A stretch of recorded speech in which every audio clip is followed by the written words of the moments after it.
या राज्यातला सगळ्यात मोठा टीईटी घोटाळा उद्धव ठाकरे मुख्यमंत्री असताना झाला आणि IAS अधिकाऱ्यापासून सगळे त्याच्यामध्ये सामील होते. इतका मोठा घोटाळा राज्याच्या इतिहासात झाला नाही. एवढंच नाही तर त्यांच्या मंत्रिमंडळातल्या मंत्र्यांवर थेट आरोप लागले. त्या ठिकाणी केवळ पेपर लीकच झाला नाही तर जे नापास होते त्यांना पास करण्याचा पराक्रम देखील त्यांच्याच काळामध्ये झाला. आम्ही तर टीईटीच्या परीक्षेमध्ये घोटाळा होतो लक्षात आल्याबरोबर परीक्षा व्हायच्या आधी घोटाळेबाजांना पकडलं आणि त्या ठिकाणी त्यांच्यावर कारवाई देखील केली. त्यामुळे काल राज्याचे मुख्यमंत्री देवेंद्र फडणवीस असं म्हणाले की राज्यातला सगळ्यात मोठा टीईटी पेपर घोटाळा हा ठाकरेंच्या काळात झाला आहे. परंतु फडणवीस बेमालूमपणे सफाईदार खोटं बोलत आहेत हे आज मी पत्रकार परिषद घेऊन सगळ्या पुराव्यांच्या सकट स्पष्ट केलं. त्यातला सगळ्यात मोठा पुरावा होता तो म्हणजे नॅशनल सायबर क्राईमची जी वेबसाईट आहे म्हणजे जी केंद्रीय गृह खात्याची आणि त्या वेबसाईटवर 21ची सगळ्यात बेस्टेस्ट केस स्टडी म्हणून जी केस अपलोड केलेली आहे ती केस ही टीईटी पेपर घोटाळ्याची आहे. ज्याच्यामध्ये हे स्पष्ट केलेलं आहे की डिसेंबर 21ला जेव्हा म्हाडाचा पेपर लीक झाला आणि त्याची टीप पोलिसांना आधीच मिळाली तेव्हा पोलीस रेड टाकायला गेले. त्या रेडमध्ये रंगेहात प्रितीश देशमुख नावाचा माणूस सापडला. प्रितीश देशमुख कोण आहे तर प्रितीश देशमुख हा GS सॉफ्टवेअर कंपनीचा मालक. GS सॉफ्टवेअर कंपनी ज्या कंपनीला या सगळ्या बहुपर्यायी ज्या परीक्षा होतात त्या परीक्षा पद्धतीचं टेंडर दिलं होतं. टेंडर कुणी दिलं तर 2018-19ला मुख्यमंत्री असणारे देवेंद्र फडणवीस यांच्या काळात शिक्षण मंत्री असणाऱ्या विनोद तावडे यांनी. मग ह्या प्रितीश देशमुखने सांगितलं की मी एकटा नाहीये याच्यामध्ये सावरीकर आहे. अभिषेक सावरीकरला अटक झाली. तो शिक्षण विभागाचा त्या काळातला तांत्रिक सल्लागार. अभिषेक सावरीकरने सांगितलं मी तरी एकटा कुठे आहे याच्यात माझ्यावर तुकाराम सुपे आहेत.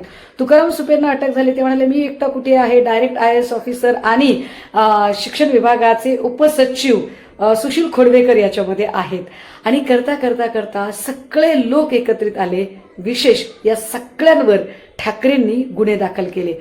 फक्त एवढंच नाही तर 5 लाख लोकांनी या परीक्षेसाठी अर्ज भरले होते ज्याच्यातले 15,000 लोक सिलेक्ट झाले होते आणि 15,000 लोकांमधले 7,500 लोकांनी चिटिंग केलेली आहे. पेपर फोडून 5-5, 6-6 लाखाला तो पेपर विकत घेतलेला आहे हे तुकाराम सुपेकडून जप्त केलेल्या कम्प्युटरमधल्या माहितीवरून कळलं. त्या 7,500 लोकांना डिस्क्वालिफाय आणि कायमस्वरूपी ब्लॅकलिस्टेड करण्याचा निर्णय ठाकरे सरकारने घेतला. विशेष म्हणजे या 7,500 मधल्या 3,500 लोकांना नोकऱ्या सुद्धा लागलेल्या होत्या.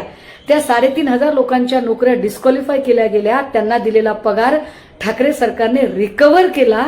फक्त एवढंच नाही तर ठाकरे सरकारने हा पगार रिकव्हर करतानाच आपला परका अजिबात भेद पाळला नाही. एकीकडे इथे मोदी धर्मेंद्र प्रधानचा राजीनामा घेत नाहीयेत मात्र त्या काळामध्ये या 3,500 विद्यार्थ्यांमध्ये ठाकरेंच्या स्वतःच्या पक्षातल्या मंत्र्याची एक मुलगी अडकलेली होती. अब्दुल सत्तारांची मुलगी. तिला सुद्धा ठाकरेंनी बिनदिक्कतपणे ब्लॅकलिस्टेड केलं.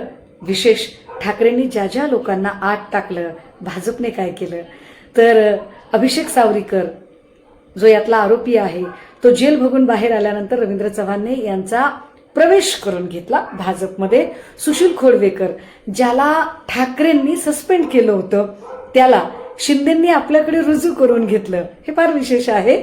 आणि विशेष गोष्ट म्हणजे ह्या सगळ्या प्रकरणामध्ये बेस्टेस्ट केस स्टडी किंवा बेस्टेस्ट स्कॅम उघडकीस आणणारी अधिकारी म्हणून ज्या अधिकाऱ्याचा गौरव झाला होता केंद्रीय पातळीवर त्या भाग्यश्री नवटाकेला या सरकारने, कारण या सरकारमधल्या लोकांचे सगळे घोटाळे उघड झाले होते त्यामुळे भाग्यश्री नवटाके IPS ऑफिसर यांना अक्षरशः रिवॉर्ड करण्याच्याऐवजी पनिश केलं गेलं आणि एका डायरेक्ट IPS ऑफिसरला तिच्या अतिशय चांगल्या पोस्टिंगवरून उचलून चंद्रपूरमध्ये SRPF ग्रुप कमांडंट म्हणून नेमणूक केली. मला वाटतं आता त्या गोंदियाला वगैरे आहेत. हे असं आहे देवेंद्र फडणवीसांचं सरकार. खोटं बोल पण रेटून बोल. पण मंडळी हा व्हिडिओ मात्र तुम्ही जोरात पळवा आणि हे लोकांना कळू द्या की फडणवीस किती बेमालूम खोटं बोलतात. आणि हो माझ्या या बोलण्याला भाजपमधले कोणीही भक्तुल्ले किंवा भाजपच्या बार्किंग ब्रिगेडमधले ते कोणी सोकॉल्ड किंवा देवेंद्रजींच्या भाषेत भाजपचे जे कोणी भाड्याचे टट्टे जे याला प्रतिवाद करायची हिंमत ठेवता ते करणार नाहीत. पण देवेंद्रजी, तुम्हाला सुद्धा खुलं चॅलेंज, जर तुम्ही याला चॅलेंज करणार असाल तर यातला माझा एकही शब्द खोटा करून दाखवा. मी पुन्हा एकदा नवीन पुराव्यांच्या सकट आणि पुढे BHR मध्ये काय झालं हे सुद्धा शोधून काढेन.